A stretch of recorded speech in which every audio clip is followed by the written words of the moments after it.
Hello everyone, Panda here, and welcome back to ShrineWatch and Dead by Daylight News, episode number 59, the weekly show we go and check out news coming out of the community, check out the 4 new perks and the Shrine of Secrets, and I'm probably not going to play any games today because the PTB is coming up and the Demogorgon's coming, so I'm going to make a Demogorgon video later.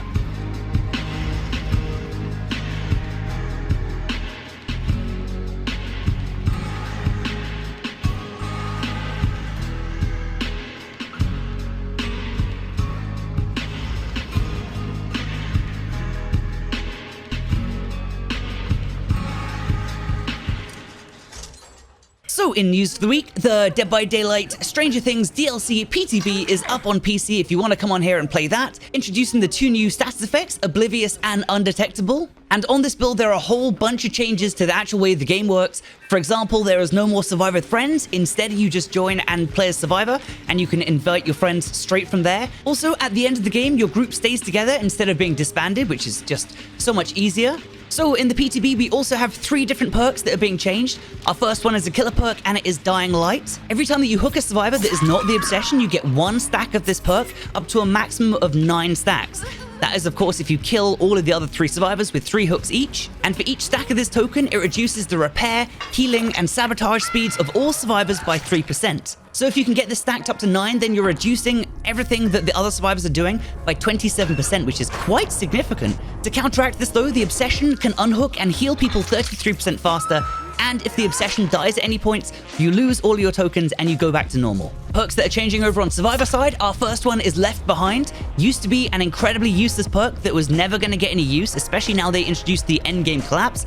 However, now if you use Left Behind, it will give you the ability to see the aura of the hatch if you are the last survivor left in the match. So if everyone else is dead, you can see the hatch's aura within 32 meters. And our third perk that is changing is another survivor perk, and it is Dark Sense. Before, Dark Sense would show you the killer's aura after you personally completed a generator, but now Dark Sense has been made a little bit more broad, and if anyone completes a generator on the map, you will be able to see the killer's aura for 6 seconds, moving around and try and predict their movements. Now I know all of this stuff's going to be on the store in a few hours, but it's not yet, and we have some renders here of all of the new outfits for the 2 new survivors. We've got Steve, we've got Nancy, we've got their Scoops Ahoy and the alternate outfit for Nancy, and then also the full Prestige tree.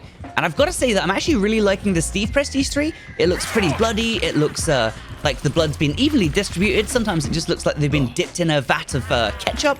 But Steve's looking pretty damn good. So over on the PTB, we are able to test out the dedicated servers right now. And I've got to say that they're not working that amazingly, if I'm honest. Like, there's some stutters, there seems to be a bit of lag. It doesn't seem to be working so smoothly. I'm hoping that maybe they can iron these issues out by the time that it comes to the live servers, but at the moment, I'm a little bit concerned. So I know a lot of killers out there are going to be happy to hear this. They snuck this in at the bottom of the bug fixes, but this is why killer ranking has been so tough.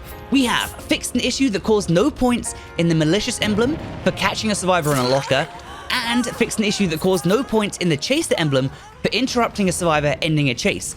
Now, what is interrupting a survivor? That's grabbing a survivor out of a window, it's grabbing them out of a locker, it's grabbing them off a generator, and it's also grabbing them out of a trap, which makes a lot of sense as to why Trapper is pretty shit at ranking up. It's because if you grab someone out of a trap, it doesn't give you any points for that chase at all. So hopefully with this fix, this should make it so that chases and killer emblems are a little bit more realistic and less of a just chore and pain in the ass. And we have a little bit of leaked stuff here, as we always do on the PTB. We can see all of the skins, or at least some of the skins that are going to be coming between now and the next chapter. We have a Doctor skin, we've got an Ace skin, we've got a Feng skin, we've got a Dwight skin, and we have a Wraith skin. Obviously, these are very, very low quality pictures at the moment. I will have better ones when they are available.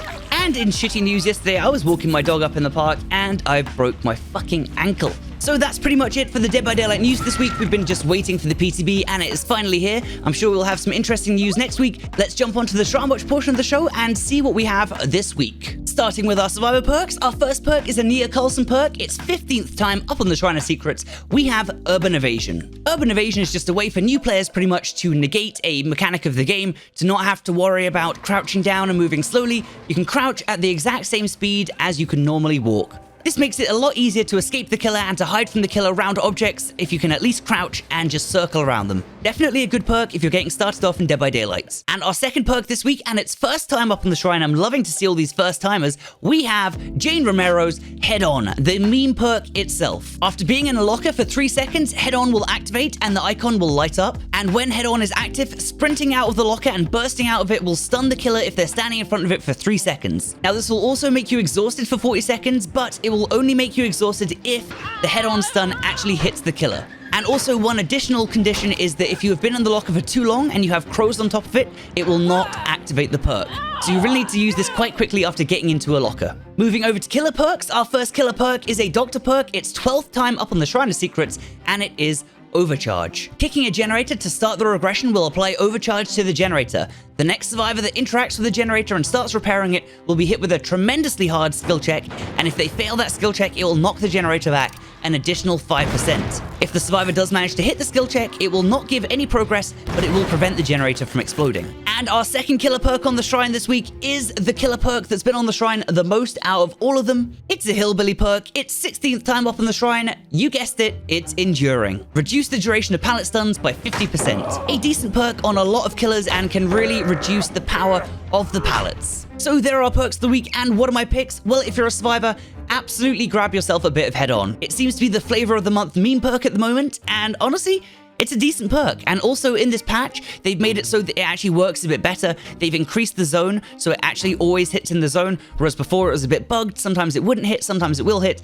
Now, HeadOn apparently is fixed, and it's a fun one. And for killer, I would love to say Overcharge. It is a good perk, but I feel like Enduring definitely has more power in the fog. You no longer need to be scared about getting hit by pallets and getting stunned. You can always swing through pallets, you don't need to respect them, and you will get hits from this just due to the fact that you're not scared of being stunned.